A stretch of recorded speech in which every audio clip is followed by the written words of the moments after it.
워싱턴이 통해서 간밤에 전해진 국제 뉴스들 자세하게 알아보도록 하죠. 손재규 선임 기자 나와 계십니다. 안녕하십니까? 안녕하세요. 네. 미국과 러시아, 우크라이나 전쟁 후 처음으로 사우디 리야드에서 회동을 갖는다. 이 소식부터 전해드려야 될 것 같습니다. 자세한 내용 어떻게 됐죠? 외신들이 계속 보도를 했는데 네. 이제 미국 국무부 그다음에 크렘린궁 모두 확인을 했습니다. 오늘 리야드에서 만나는 걸로. 그러니까 미국 국무장관, 백악관 국가안보보좌관 그리고 중동 특사, 러시아에서는 외무장관하고 그 크렘린궁 안보보좌관이 만난 걸로 그렇게 확인이 됐습니다. 네. 일단 미국 국무부 대변인은 첫 단계는 어떤 걸 할지 그리고 네. 특히 러시아가 평화에 대해서 진지한지를 판단하는 단계라고 했습니다. 그리고 이제 우크라이나를 지금 이제 패싱시킨 거에 대해서 자꾸 얘기가 많아서 그런지 우크라이나가 참여하지 않지만 실제로 평화 협상에는 그들이 함께 할 거다 이렇게 강조를 했고요. 네. 이번에는 미국과 만난다. 양국 간 전반적인 관계 회복 또 관련된 협상 준비가 돼 있다. 이 멘트도 어제 좀 눈길을 끌었는데 누구의 말입니까? 이게 이제 그 우사코프 네. 크렘린궁 외교 담당 보좌관 얘기인데요. 어제 브리핑하면서 이번에는 미국하고만 만난다. 그러면서 양국 간의 전반적인 관계 회복 그리고 우크라이나 관련 협상 준비가 다뤄진다고 했는데 또 다른 그 러시아 관계자는 우크라이나 전쟁 문제는 최우선 의제가 아니다. 그러니까 미국하고 러시아 간의 관계를 정상화하는 게 더 중요하다는 점을 부각을 시켰습니다. 네. 이 와중에 젤렌스키 대통령은 튀르키예 사우디 순방에 나섰습니다. 아랍에미리트를 시작으로 이렇게 도는 거죠. 네, 부인하고 함께 그저께부터 이제 아랍에미리트 갔다가 이제 오늘 새벽에는 튀르키예로 이제 도착을 한 걸로 그렇게 나왔고요. 그다음에 이제 사우디에 갑니다. 아무래도 이제 초기 협상에서 이렇게 배제가 되니까 그 사이에 중동 지지를 확보하려는 그런 계산인 게로 보이고요. 유럽은 이제 조금 전에도 최슬기 앵커가 얘기를 했지만 급하게 지금 엘제궁에서 만났고 조금 전에 이제 만남이 끝나서요. 이제 참석자 이게 이제 비공개였습니다. 숄츠 독일 총리가 여러 가지 얘기를 했다 하는데 이제 가장 관심사가 유럽이 우크라이나를 이제 파병하는 문제인데 그거는 쉽지가 않은 모양입니다. 숄츠는 시기상조다 이런 얘기도 하고요. 그 다음에 이제 이런 유럽 안보 문제 이런 걸 얘기를 하는데 지금 뭐 유럽이 뭐 상당히 지금 좀 분개한 그런 모습입니다. 네.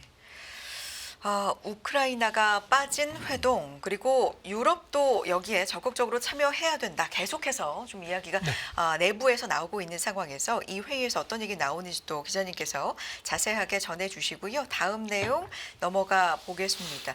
중국의 인민은행장 위안화 안정이 세계 금융과 경제에 중요하다. 시장이 환율을 결정하도록 할 것이다. 이게 어떤 의미를 가지는 겁니까? 그저께 사우디에서 컨퍼런스가 있었는데 여기 네. 참석했습니다.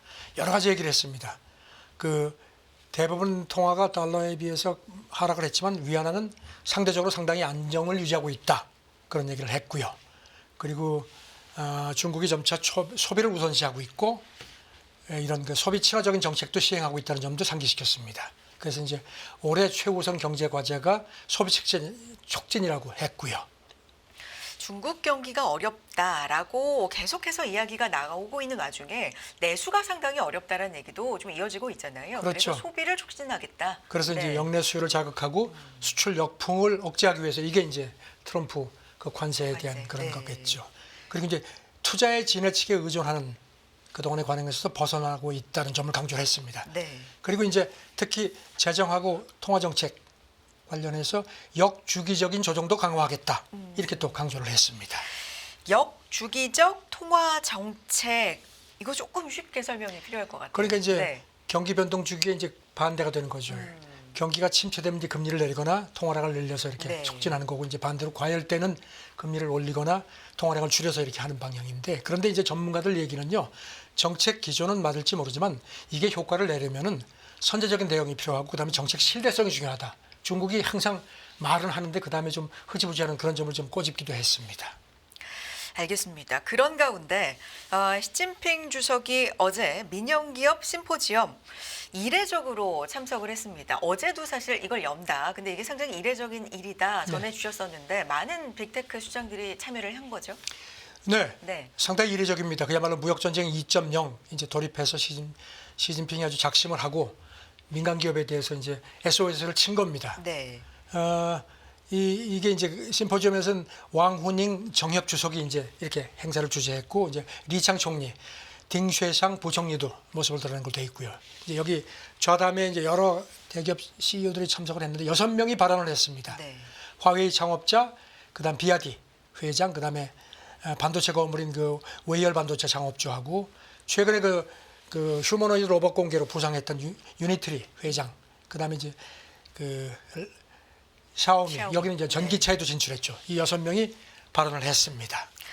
이 밖에도 뭐 눈길을 끈 인물은 무엇보다도 마윈. 네. 네. 왜냐하면 뭐 탄압 이런 얘기가 계속 그동안에 있었기 이제 때문에. 찍혔고 네. 뭐 망명설까지 막 나왔는데 그러니까요. 모습을 드러냈습니다. 네. 그다음에 이제 최근에 이제 갑자기 이제 주목받는 딥시크 창업자 네. 량원펑도 참석을 했고요.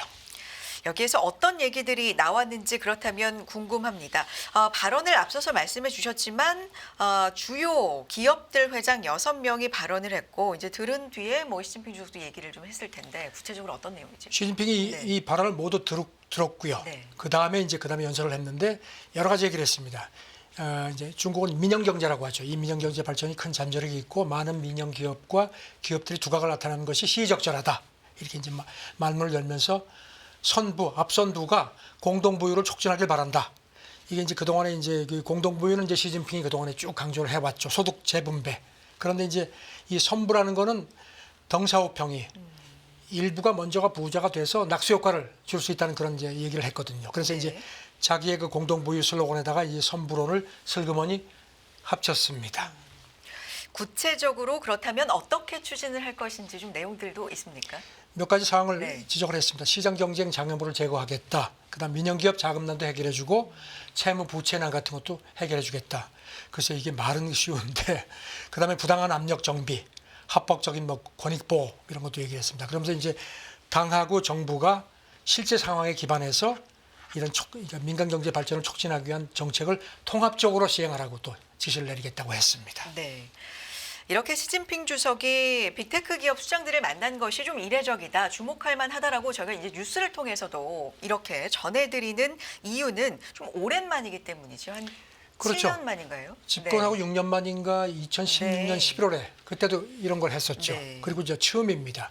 특히 뭐 몇 차례 말씀드렸지만 마윈이 공개적으로 초청돼서 나왔다는 점이 상당히 주목이 됩니다. 그래서 여기 대해서 이제 이런 그 공산당이 민간 부문 이제 그동안에는 좀 압박을 하다가 민간 부문 지지를 강화한다는 그런 강력한 신호라는 해석이 많습니다. 어떻게 보면 마위는 좀 규제하고 억누르는 상징이라고도 그렇게 그런 됐죠. 인물로도 볼 수 있는데 여기에 이제 참여를 했다 이것만으로도 좀 주목을 해볼 만하고요. 3월에 사실 양회를 앞두고 있잖아요. 네. 그걸 앞두고 심포지엄을 가졌다 이것도 좀 연결 그러니까 지어볼 이제 만합니까? 그 민간 그 기업 네. 인들의 어떤 뭐 애로사항 같은 걸 청취해서 반영하겠다는 그런 의지인 것 같습니다. 여기 대해서 월가 쪽에서는 이런 그 민간 부분이 그 최근에 이제 정책이라든가 어떤 규제 불확실성 때문에 상당히 흔들렸는데 이렇게 이제 시진핑이 공개적으로 회동하고 그쪽 의견을 청취한 게 민간 기업 정책이 대대적으로 수정될 것임을 강하게 시사하는 거다 이렇게 얘기를 했고요. 월스트리트저널은 특히 이제 그 마윈을 부른 게 이제 당신들에 대한 탄압이 끝났다는 그런 신호라고 또 분석을 했습니다. 신호, 상징적이다. 네. 마윈 얘기가 확실히 좀 많이 나오네요. 다음 얘기로 넘어가 보겠습니다. 미국과 중국의 무역 전쟁이 격화하면서 뭐 배터리라든지 광물 이런 것들을 중국이 더 걸어 잠그면 우리 배터리가 훨씬 더 어려워질 것이다. 이런 분석이 좀 연관지어서 나오는데요. 그러니까 좀 표현이 그렇지만 뭐 네. 고래 싸움에 새우등 터진다는 격인데요. 파이낸셜 타임스가 보도를 했는데 중국이 이제 이제 미국하고 무역 전쟁이 격화되니까 네. 특히 배터리하고 그 관련 소재, 핵심 광물 기술을 이제 걸어 잠근다는 이제 그래서 이제 그런 거를 지금 본격적으로 추진할 움직임인데 이제 그게 정말 실행이 되면은 특히 한국 배터리 업계가 상당히 영향을 받을 거라고 그렇게 내다봤습니다. 네. 지금 배터리와 관련돼서 중국 상무부가 취한 조치 어느 정도 상황이에요? 지난달에 네. 그 리튬 추출하고 첨단 배터리 소재 제조 관련 기술 수출을 제한을 한다고 했고요. 이제 이게 물론 이제 그런 걸 이제 예고를 하고 네. 이제 그렇게 되면은 이제 중국 배터리 대기업들 뭐 닝더스다이 같은 데도 지금 공장이 해외에 많은데 이게 중국에서 이제 현지에서 조달을 못 하고 중국에서 가져가야 된다는 얘기가 된다는 겁니다. 그게 이제 쉽지가 그러니까 그만큼 제동이 걸린다는 거고요. 이 배터리에도 종류를 좀 나눠서 우리가 네. 얘기를 하는데 특히나 LFP 배터리 쪽이 얘기가 좀 많이 나오고 있나 봅니다. 네, 네. 이게 지금 기존 배터리는 부식하고 폭발 같은 게 있는데 네. 그거를 막으려고 이제 코발트 대신 철과 인산을 사용한 배터리고 이제 안정성도 높고 가격도 상당히 저렴한 게 이제 강점이라서 이게 지금 우리도 사실 배터리 부분에서는 상당히 앞서 있는데 네. 중국이 이 부분에서는 지금 선두주자입니다. 그래서 이제 우리 업계가 중국들하고 파트너를 맺어가지고 이제 이걸 이제 따라가는 입장인데 중국이 이렇게 견제를 하니까 이제 우리한테는 이제 제동이 이제 당장 발등에 불이 떨어진 겁니다. 그래서 네. 지금 파이낸셜 타임스의 이름을 밝히지 말라는 한국 배터리 업계 관계자가 중국 상무부에 이런 우려를 전달했다 이렇게 밝혔는데 그것이 그야말로 진짜 중국하고 미국 간의 이런 그 기술 싸움에 우리가 아주 그냥 그야말로 중간에 치인 네. 그런 기억이 됐습니다. 알겠습니다. 다음 얘기는요. 일본이 호적 시행 규칙을 바꿨다고요. 그래서 대만인이 기존에 이제 중국에서 국적을 대만으로 표기할 수 있게 됐다. 이런 변화가 있다는데 자세하게 어떤 내용입니까? 오늘 5월부터 그러니까 일본 사람하고 결혼한 대만 네. 사람이 이제 일본은 호적법이 그렇게 외국인하고 결혼하면 그 외국인이 반드시 국적을 이렇게 기재하도록 되어 있는 모양입니다. 그 동안에는 그냥 중국 이렇게 했는데 이게 이제 대만으로 표기할 수 있게 됐다는 겁니다. 일본 법무성이 호적 체계를 손질을 해서 외국인 국적란을 그동안은 국적 이렇게 했는데 국적과 지역으로 변경을 해서 대만 표기가 사실상 가능해졌다는 겁니다. 네. 그래서 이제는 대만 표기가 가능해졌고 뭐 공문서 운용 이런 통일화 여러 가지 좀 이렇게 바꾸는 이유가 있나 봅니다. 그동안에도 그 일본 정부가 발급하는 그 주민표하고 외국인 대상 체류 카드에는 대만 표기가 가능했는데 네. 이제 이렇게 되니까 혼동이 되니까 이걸 이제 공문서 운영을 통일한다는 측면도 있는데 사실 이것보다는 아시겠지만 이번 그 미래안보회의에서 한미일 외교장관 공동성명에 대만이 적절한 국제기구 가입을 지지한다고 됐거든요. 네. 이제 그런 거하고도 조금 연계되는 거 아니냐. 그리고 또 지난주에 미국 국무부가 홈페이지에 대만 독립을 지지하지 않는다는 문구가 그동안에 있었는데 이거를 삭제를 했습니다. 그래서 이런 것과 무관하지 않다는 그런 관측이 많습니다. 네. 이 관련된 얘기로 또 이어가 보도록 하겠습니다. 중국이 대만 국제기구 참여 또 강압적 현상 변경 반대 뭐 이런 걸 담은 공동성명에 불만을 표시하고 뭐 3개국에 항의했다. 공식적으로 이제 항의 표시를 한 겁니까? 네, 뭐 당연히 네. 외교부에서 그런 게 나올 거로 예상이 됐는데 지금 네. 제가 이렇게 봤을 때는 중국 외교부 대변인이 어제 정례 브리핑하면서 여기 대해서 굉장히 뭐 원칙적인 얘기를 많이 했는데 네. 조금 좀 톤이 그렇게 강한 것 같지는 않습니다. 이를테면 뭐 단호히 반대해 왔다 하는데 관련국들의 엄중한 교섭을 뭐 제출했다 하지만 이런 그 대화 이런 걸 통해서 뭐 해결하고 싶다는 얘기도 강조를 했고요. 네. 그리고 또 이제 이 호적 표기 문제에 대해서 양안 동포는 모두 중국 사람이다. 그러니까 일본이 하나의 중국 원칙을 지켜라 하면서 대만 문제에 대해서 뒤로 수작 부리지 말고 잘못된 신호를 발신하지 않길 촉구한다 하는데 그동안도 몇 차례 말씀드렸지만 트럼프 2기 행정부 출범하면서 중국에 대한 압박이 거세지니까 중국이 일본하고 우리나라에 대해서는 조금 좀 이렇게 좀 유화적인 그런 입장을 취해왔는데 글쎄 그런 거하고도 조금 연결이 되는 거 아닌가 싶은데 자, 전 중국으로선 대만 문제가 굉장히 민감한데 네. 일단 건드려서 굉장히 강하게 반발을 하는데 대화라는 표현은 빠뜨리지 않았습니다. 이 사실 대만 문제에 대해서 이 정도 항의를 할 것이다라는 건 거의 뭐 예상이 됐던 됐었죠. 바고 네, 그 톤이 조금은 좀 부드러워진 물론 것 뭐 같다. 견해차가 네. 있지만 그렇게 보인다는 그런 측면도 있습니다. 알겠습니다. 다음 내용으로 넘어가 보도록 하죠. 아프간 탈레반 정권 대표단이 어제 처음으로 일본을 방문했다고 하는데 이게 어떤 의미를 갖는 겁니까? 그러니까요. AFP가 보도하고 NHK도 이걸 보도를 뒤늦게 했는데요. 어제 일본에 도착을 했다는 겁니다.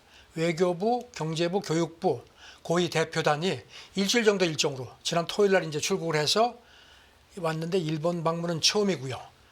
여기 대해서 이제 탈레반 경제 차관이 출국에 앞서서 트위터에 글을 올렸는데 국제사회하고 교류해서 아프간을 번영시키는 것이 우리 목표다 이렇게 강조를 했습니다. 네.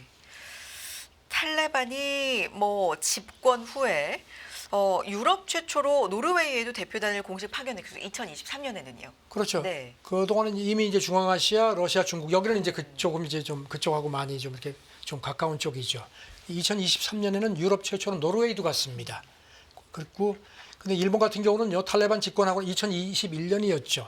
카불 주재사관을 카타르로 옮겼다가 다시 열었습니다. 그래가지고 이제 외교하고 인도주의 구호 활동을 이어왔는데 일본 외무성이 AFP 기자가 논평을 요청했더니 입을 다물었습니다.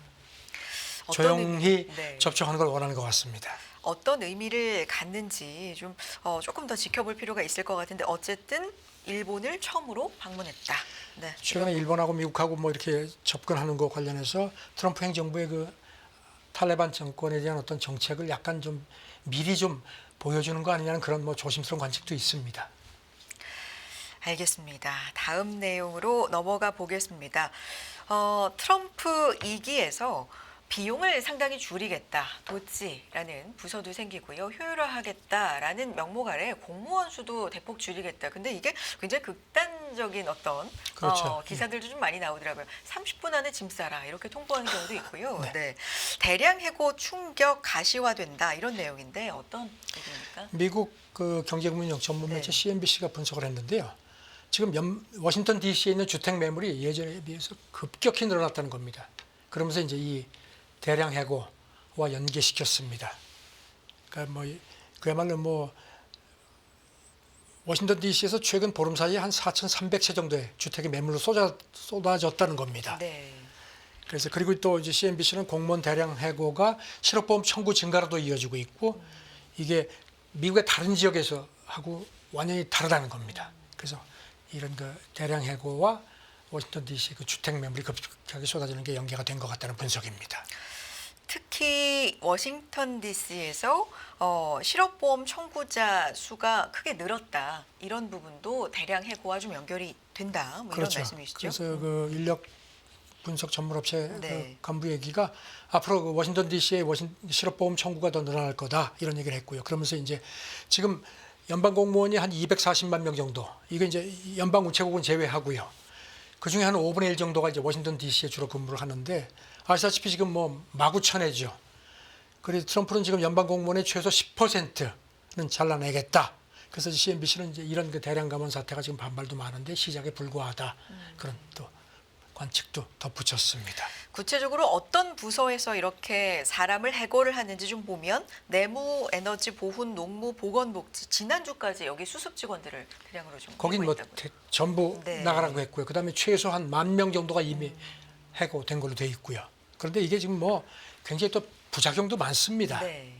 어떤 부분이 있습니까? 일단 지금 뭐 필수 인력, 조류 독감, 조류 인플루엔자 대응에 필요한 필수 인력까지도 내보내는 상황이라고요. 그 정치전 매체 폴리티코가 네. 전했는데요.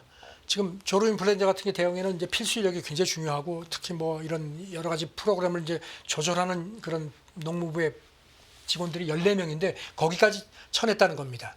그다음에 이제 핵무기 관리 인력 한 몇백 명 되는데 이것도 그냥 쳐냈는데 이게 이제 아니 그것까지 그렇게 하면 어떻게 하는 거냐 하니까 뒤늦게 이제 그 정보효율부가 지침을 조용히 내려가지고 그거는 아니다. 네. 다시 돌아와라. 뭐 이렇게 해서 조금 좀 오락가락하는 모양입니다. 네. 해당 조치 일부만 제외하고 좀 철회했다라는 소식도 관련돼서는 좀 들리기도 하고요. 조류 인플루엔자 얘기가 나왔으니까요. 사실 이 영향으로 최근에 물가를 보면 달걀 가격이 미국에서 엄청나게 올랐다고 하잖아요. 그래서 달걀 사는 걸 굉장히 좀 제한하고 네. 좀 못하게 몇 개 이상은 못하게 구입을 그렇게 하고 반려 닭도 많이 키운다 그러더라고요. 그런 내용도 나오던데. 지금 뭐 네. 가장 최근에 한 달 사이에 한 달걀값이 한 15% 이상 올랐고요. 네. 그리고 뭐 한 해 전에 비해서는 한 53%가량 오른 걸로 되어 있습니다. 그러니까 뭐 물건 값도 비싸지만 구하기도 힘들고 하니까 이제 뒷마당에서 닭 기른다 뭐 이런 얘기들도 많고요. 그야말로 금달걀이 된 거네요. 그러니까 이제 네. 이게 이제 문제가 되니까 네. 이제 급기야 백악관 국가경제위원장이 우리 시간으로 어제 CBS 대담에 나와서 농무장관하고 함께 이번 주에 대통령한테 조류 인플루엔자 대응책을 보고하겠다. 그러면서 또 이제 바이든 행정부를 비난했습니다. 바이든 행정부가 무조건 살처분만 해가지고 이 지경이 된 거다. 그래서 우리는 그렇게 하지 않고 좀 더 과학적으로 접근하겠다 하는데 지금 말씀하신 것처럼 이렇게 뭐 달걀값이 올라가니까 지금 이게 좀 심각합니다. 사실 트럼프가 인플레 때문에 당선된 측면이 큰데 이제는 그게 거꾸로 자기한테 이제 칼날이 돌아왔다는 겁니다. 네. 지금 보면은 이렇게 달걀값이 오르는 게 문제가 되는 게 미국의 그 가정 식품값 상승 부담이 한 3분의 2 정도가 지금 이 달걀이라는 겁니다. 미국에서는 이거 달걀 음식을 많이 먹죠. 그래서 지금 이렇게 그동안에 조금 손을 놓고 있다가 이제 급기야 이제 금달걀 문제 해결에 급하게 이제 달라들었다. 뭐 이렇게 분석을 했습니다. 그렇군요. 지금 저희 방송 뭐 유튜브를 통해서도 함께 해주시는 분들 많으신데 저도 이 생각했는데 우리 시청자분 한 분께서 대파 얘기를 하시네요. 우리도 대파요. 대파 값이 상당히 올랐을 때 집에서 대파 키우는 분들이 있다. 뭐 이런 게 좀 많이 나왔었는데 지금 미국은 닭을 키우는 사람들이 네. 늘고 있다. 달걀 값이 그만큼 오르고 있다라는 얘기입니다. 자, 다음 얘기 넘어가 보겠습니다.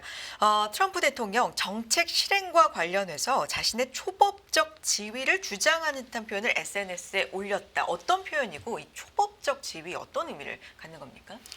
미국이 지금 월요일 밤인가요? 밤이죠. 그러니까 이제 미국이 오늘 휴장했죠. 네. 대통령의 날입니다. 그렇죠. 이걸 앞두고 트럼프가 이제 자기가 행정명령이 지금 출생 시민권이라든가 무슨 보조금 지급 중단 같은 게 법원에서 전부 제동에 걸리니까 상당히 그동안 좀 불만을 보여왔는데 그 초법적 지위를 주장하는 듯한 표현을 SNS 계정에 올리고 또 그걸 딱 상단에 고정을 시켰습니다. 표현이 뭐예요, 구체적으로? 뭔가 하면은 트루소셜에 네. 족을 구하는 사람은 그 어떤 법도 위반하지 않는다. 이렇게 글을 올려서 이걸 피트 상단에 고정시켰습니다. 그리고 또 네. X 계정에도 같은 조치를 했습니다. 네.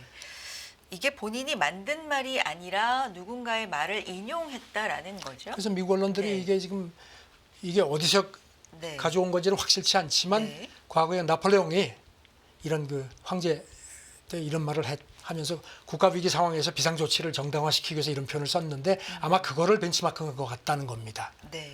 그래서 지금 이거 이렇게 나오는데 오늘 저 새벽에 보니까 이제 대통령의 날 해가지고 시위가 있는데요. 트럼프 당신은 왕이 아니야. 뭐 이렇게 또 비난도 나오는 모양입니다. 조국을 구하는 사람은 그 어떤 법도 위반하지 않는다라고 올렸는데 이게 지금 위법 부분 이런 게 행정명령이 법과 좀 배치되는 부분이 많다라는 것들이 법원이라든지 이런 것들이 좀 걸려 있는 상황이잖아요. 그렇죠. 네, 염두에 두고 한 말일까요? 글쎄요. 네. 그런 상당히 좀 어떤 이제 불만을 이제 표시한 건데 여기 대해서 뭐 즉각 비판이 나옵니다. 특히 워싱턴 정가 쪽에서 민주당 그 애덤 쉬프 상원의원이 X 계정에 글을 올려서 트럼프가 진정한 독재자처럼 말한다 이렇게 비판을 했고요. 그다음에 오바마 행정부 때 백악관 윤리 담당관을 지낸 인사는 나폴레옹 해당 발언이 불법 행위를 변명하는 거라는데 그런 맥락이냐 이렇게 또 압박을 했습니다. 알겠습니다. 트럼프 대통령 얘기 좀 더 해볼까요? 유명 자동차 경주 관람을 했다고요? 어떤 얘기입니까? 데이토나 500이라고 그 플로리다 그 데이토나 비치에서 네. 거기서 이제 하는데 이게 미국의 그 자동차 대회 나스카 시리즈 중에서 가장 이제 인기 있는 그런 그 겁니다. 네. 경주장을 200바퀴 한 800km 이제 먼저 달린 선수가 승자가 되는데 여기를 찾아가서 자기 전용 리무진을 타고 이게 더 비스트인데 경주장이 딱 돌았고 선수차들이 뒤로 이렇게 돌았고 과시를 했습니다. 뭐라고 2000 말도 했죠. 네. 2020년 일기 때도 똑같은 걸 똑같이 했습니다. 그렇군요. 이랬습니다. 여러분이 가장 좋아하는 대통령이 여기 왔다. 그렇게 하면서 데이토나 500이 미국을 위대하게 만드는 속도와 힘 그리고 미국 그 황금계 연료다 이렇게 강조를 했습니다. 그 관람석에는 트럼프 그 마가 모자 쓴 사람들이 많이 앉아 있었다고 하는데요. 근데 경기가 초반에 호우가 오는 바람에 경기가 중단됐습니다. 조금 네. 좀 김이 빠졌습니다. 우리말 의미로 이렇게 번역을 해서 최 대통령이 여기 있다 이렇게 네. 하니까 네 그렇군요. 다음 내용 넘어가 보겠습니다. 일론 머스크 테슬라 CEO죠. 영국 왕립학회에 회원 자격을 좀 제고해달라라고 전 세계 학자들이 요구를 했다는 거죠. 어떤 내용입니까? 여기 이 1660년에 네. 그래서 세계에서 가장 오래된 과학학회 뭐 뉴턴, 다윈, 아인슈타인, 뭐 스티븐 호킹 이런 내로라는 과학자들도 다 여기 회원이었습니다. 네. 아주 엄격하게 추천받아서 이제 하는데 특히 외국인은 극소수만 뽑는데 머스크는 2018년에 우주 산업 분야, 그러니까 전기차 분야 업적 평가받아서 회원이 됐는데 2기 행정부 들어와서 이제 막 그냥 이렇게 트럼프가 막 이제 트럼프하고 같이 막 움직이니까 이제 여기에 대해서 불만이 많았습니다. 그래서 네. 일부 회원들은 저 사람 쫓아내지 않으면 나 안 있겠다 탈퇴까지 했습니다. 그러니까 이제 여기 대해서 이제 왕립학회에서 다음 달 3일인가 조용히 회의를 열어서 이거를 논의를 하는 모양입니다. 네. 2018년에 회원이 됐던 어떤 그 명분은 뭐 우주산업, 전기차 이런 것에 대한 부분을 좀 인정받아서 회원이 됐는데 트럼프 2기 행정부 행보로 인해서 좀 반발을 사고 있다라는 건데요. 이 왕립학회 쪽에서 나오는 구체적인 얘기들 어떤 게 있습니까? 그쪽 얘기는 더 타임스 보도를 보면요. 최소 네. 지난 150년간은 탈퇴한 회원, 그러니까 밀려난 회원이 없다는 겁니다. 왕립학회 대변인 얘기는 개별 회원에 제기된 문제는 엄격하게 기밀 처리된다. 그러니까 머스크란 거명하지 않고요. 이렇게 얘기를 하는데 회의를 소집했다. 근데 이제 글쎄요. 이게 지금 머스크가 어떻게 될지 지금 보니까 뭐 트럼프하고 뭐 공동 회견도 했다는 그런 보도 나오는데요. 참 영국 쪽에서 상당히 지금 좀 거슬리는 그런 모습이 역력합니다. 150년 사이 퇴출된 회원은 없다라고 했는데 만약에 이번에 퇴출이 되면 150년 만에 퇴출되는 그래서 이거 관련해서 회원이나요? 전 세계 학자 네. 2,500명이 영국 왕립학회에 저 사람 쫓아내라 공개 소환까지 지금 서명을 했습니다. 그런 상황이군요. 네. 네.